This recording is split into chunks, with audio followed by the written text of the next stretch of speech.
সবাই কেমন আছো? আশা করছি সবাই ভালোই আছো। ভালো থাকলে আমার ভালো লাগবে। তো আমিও ভালো আছি। তো আজকে দা হাউস কিচেন কর্নারে আমি চলে আসছি একটা ডিমের রেসিপি নিয়ে। তার জন্য 4টা ডিম নিয়েছি, আমি বয়েল করব। আর এদিকে পেঁয়াজ নিয়েছি গ্রেট করা, এদিকে পেস্ট করা নিয়েছি কাঁচা লঙ্কা, 3টা কাঁচা লঙ্কা নিয়েছি, আর আদা আর একটু রসুন পেস্ট করে নিয়েছি, টমেটো নিয়ে নিয়েছি, সাদা জিরা নিয়েছি, এলাচ নিয়েছি, দারচিনি নিয়েছি, কস্তুরি মেথি পাতা নিয়েছি, আর তেজপাতা নিয়েছি। আর কাশ্মীরি কালার মরিচ তো লাগবেই, হলুদ নুন জিরা তো লাগবেই, ধনিয়া গুঁড়া, আর একটু দই দেবো। তাহলে আমি এখন ডিমগুলোকে সিদ্ধ বসিয়ে দিচ্ছি। আমার রেসিপিগুলো কেমন হচ্ছে অবশ্যই লাইক কমেন্ট শেয়ার সাবস্ক্রাইব করে দেবে। তাহলে আমি ডিমটাকে সিদ্ধ বসিয়ে দিলাম, 10 মিনিট সিদ্ধ হবে, বয়েল করে নিচ্ছি, তারপর আমি দেখাচ্ছি। তাহলে আমার ডিমগুলো সিদ্ধ হয়ে গেছে, আমি এখন তুলে নিচ্ছি।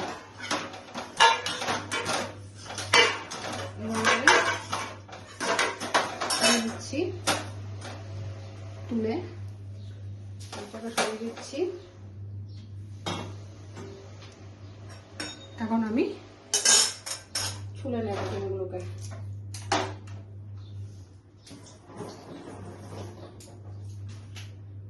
আমি কড়াই বসিয়ে দিয়েছি, দেখো। এখন আমি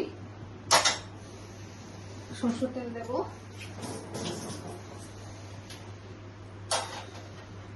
সরষের তেল দিচ্ছি,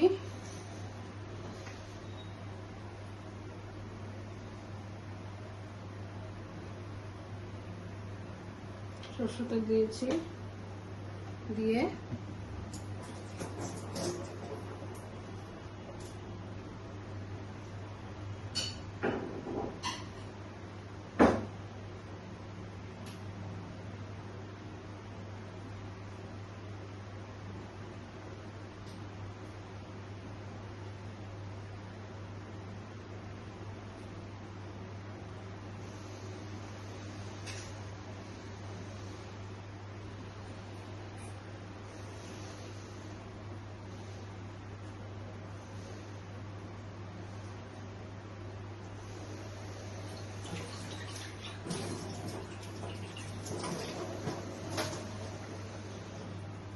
সরষের তেলটা গরম হয়ে গেছে, দেখো।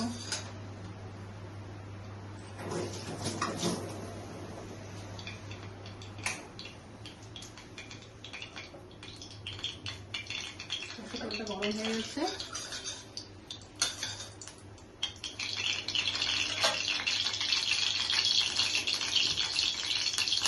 তবে নুন হলুদ দিয়ে একটু ডিমগুলোকে মেখে নিলাম, নিয়ে এখন ফ্রাই করছি।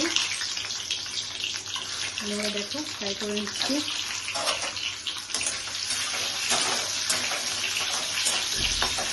এভাবে ফ্রাই করে নিচ্ছি, এভাবে ফ্রাই করে নিলাম ডিমগুলোকে। দেখো ডিমটা ফ্রাই হলে আরও ভালো লাগে খেতে, বেশি না, লাইটলি একটু ফ্রাই করলে খুব টেস্ট হয়।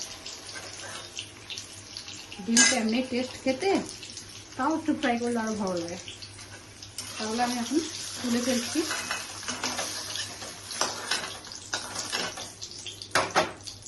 তুলে ফেললাম, তুলে দারচিনি দিচ্ছি, সাদা জিরা দিচ্ছি, এলাচ দিচ্ছি,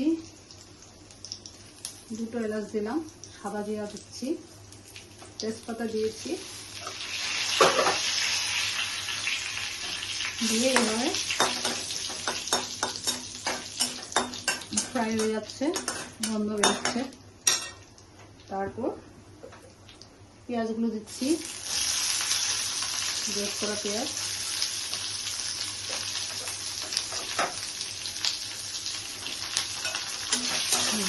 দিয়ে দিচ্ছি, লাল হয়ে যাবে। এভাবে পেঁয়াজগুলোকে হয়ে গেছে। এখন আদা রসুন আর কাঁচা লঙ্কা পেস্ট দিচ্ছি।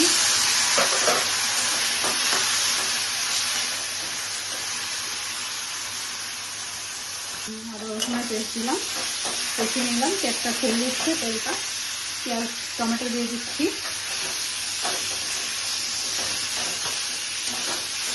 টমেটো দিয়ে দিলাম, টমেটো দিয়ে দিয়েছি। এখন জিরা গুঁড়ো দিচ্ছি।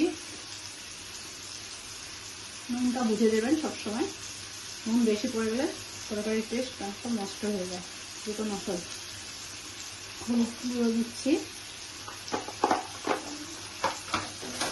দিয়ে এভাবে কাশ্মীরি কালার মরিচ দিচ্ছি। কাশ্মীরি কালার মরিচ দিলাম, দিয়ে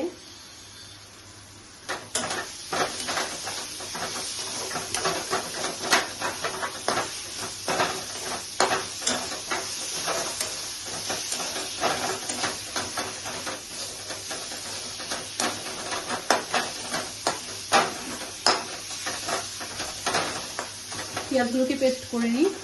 এইভাবে গ্রেট করে দিয়েছি, দেখতে ভালো লাগে তাই।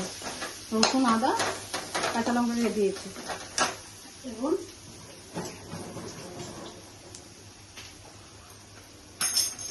দই দিচ্ছি, একটু দই দিয়ে দিচ্ছি।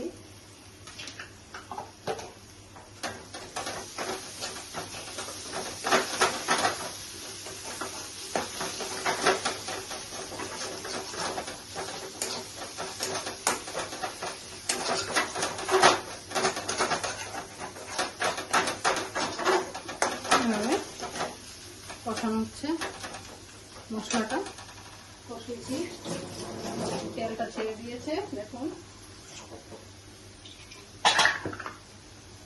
তেলটা ছেড়ে দিয়েছে। আমি এখন তেলটা ছেড়ে দিয়েছে দেখি। এখন আমি জল দিচ্ছি।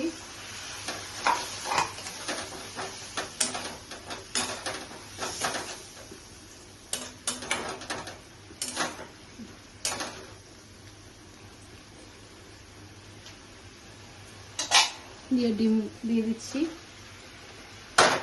দেখো ডিমটা দিয়ে দিচ্ছি, দিয়ে দিলাম। সুন্দর একটা ডিমের কারি হয়ে গেল।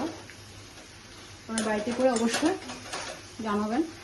খুব সুন্দর গন্ধ বেরিয়েছে, খেতেও খুব ভালো লাগে। লাস্টে আমি একটু ঘি আর কস্তুরি মেথি পাতাটা দেবো। এটাকে আমি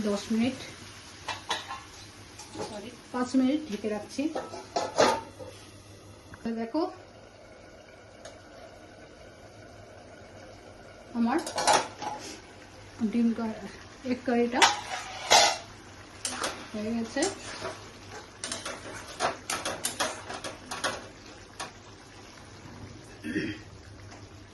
এখন আমি বাটিতে নিয়ে নিচ্ছি।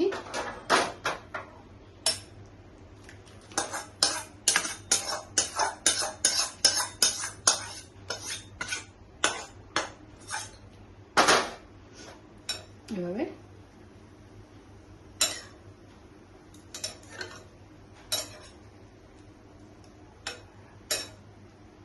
নিয়ে নিলাম।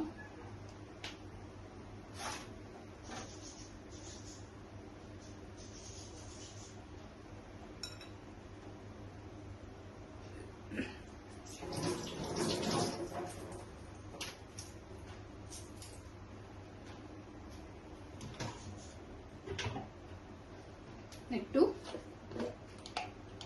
ঘি দিয়ে দিচ্ছি, একটু ঘি দেবো, বেশি না। ডিম জিনিসটা গরম, এমনি গরম দিন, তাই একটু ঘি দিয়েছি, খেতে খুব ভালো হয়। একটু ঘি দিয়েছি আর একটু কস্তুরি মেথি পাতা দিচ্ছি উপরে।